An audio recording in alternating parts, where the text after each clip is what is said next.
Assalamualaikum warahmatullahi wabarakatuh. Qala al-musannifu rahimahullahu ta'ala wa nafa'ana bihi wa bi ulumihi fid dharain amin. Bismillahirrahmanirrahim. Wal maqalatu sabiatu asyarata utawi maqalah kang kaping 17.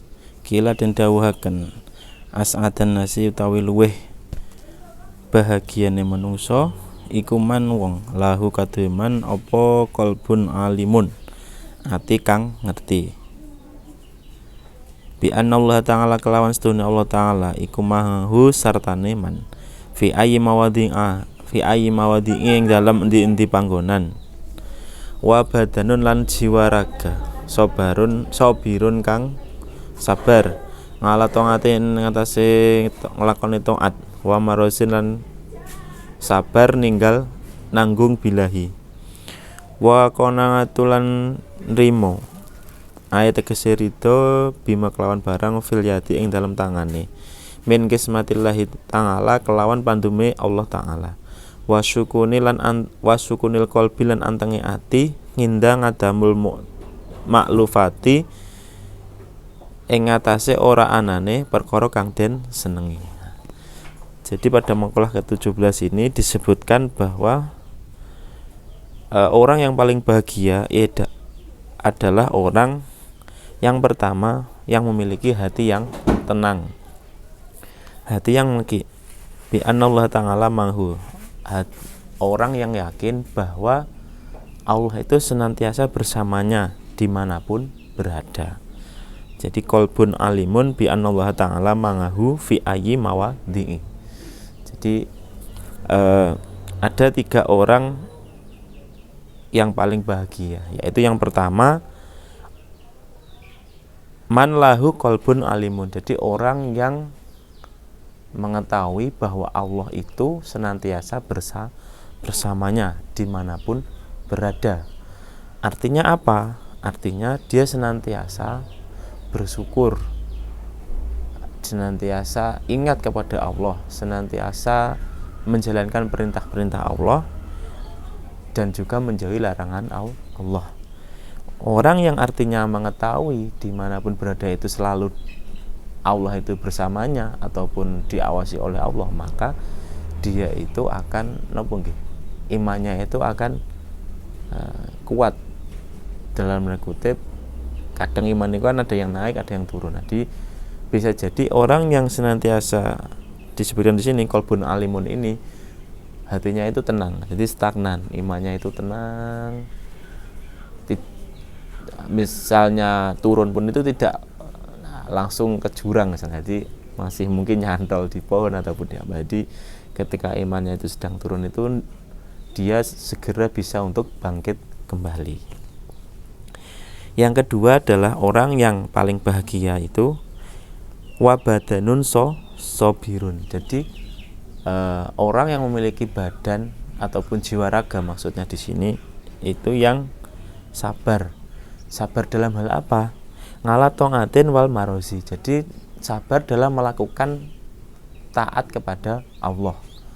Serta wal marozi itu sabar menanggung bilahi. Bilahi itu cobaan dari Allah. Maka disebutkan dalam salah satu ayat di Al-Quran itu, mintalah pertolongan Allah dengan sabar dan sholat. Jadi sabar niku salah satu kekuatan orang mukmin. Makanya di sini menjadi salah satu indikator orang yang paling bahagia. Yang ketiga, wa qanaatun bima fil yadi. Jadi orang yang senantiasa menerima apa yang ada di genggamannya ataupun apa yang telah diberikan Allah kepadanya.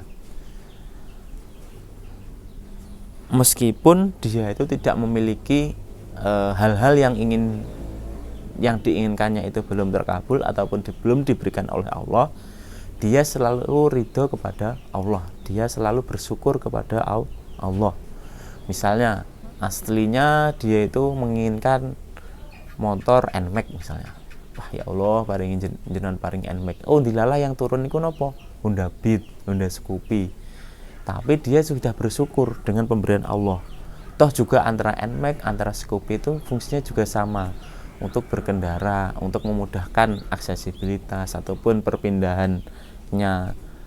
Barangkali kalau dia diberikan NMAX, nanti dia masih berpikir pajaknya bagaimana, mungkin harus utang sana sini dan lain-lain. Kalau beli Scoopy atau beli Beat, bisa jadi dia cash, akhirnya dia tidak memiliki tanggungan, dan dia ridho apa yang telah diberikan Allah kepadanya, tidak memburu terus-menerus apa yang diinginkan olehnya, karena dia itu sadar bahwa Allah itu lebih mengetahui daripadanya.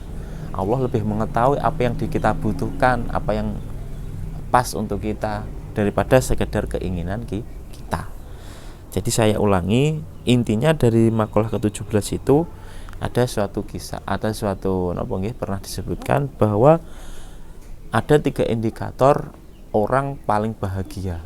Yang pertama itu orang yang memiliki hati selalu mengetahui bahwa ataupun meyakini bahwa Allah itu selalu bersamanya dimanapun dia berada. Yang kedua, jiwa raga yang selalu sabar dalam melakukan taat maupun ketika diberikan cobaan. Yang ketiga, orang yang senantiasa qanaah ataupun menerima atas pemberian dari Allah, entah itu sesuai dengan yang diinginkan ataupun tidak sesuai yang diinginkan. Yang penting apapun yang diberikan oleh Allah, dia itu senantiasa menerima. Mungkin itu untuk makalah ke-17, simpel saja, tapi sepertinya juga cukup sulit untuk kita laksanakan. Tapi marilah kita belajar untuk lebih memperbaiki diri menjadi insan ataupun hamba yang lebih baik. Intaha wallahu a'lam bishawab. Al-Fatihah.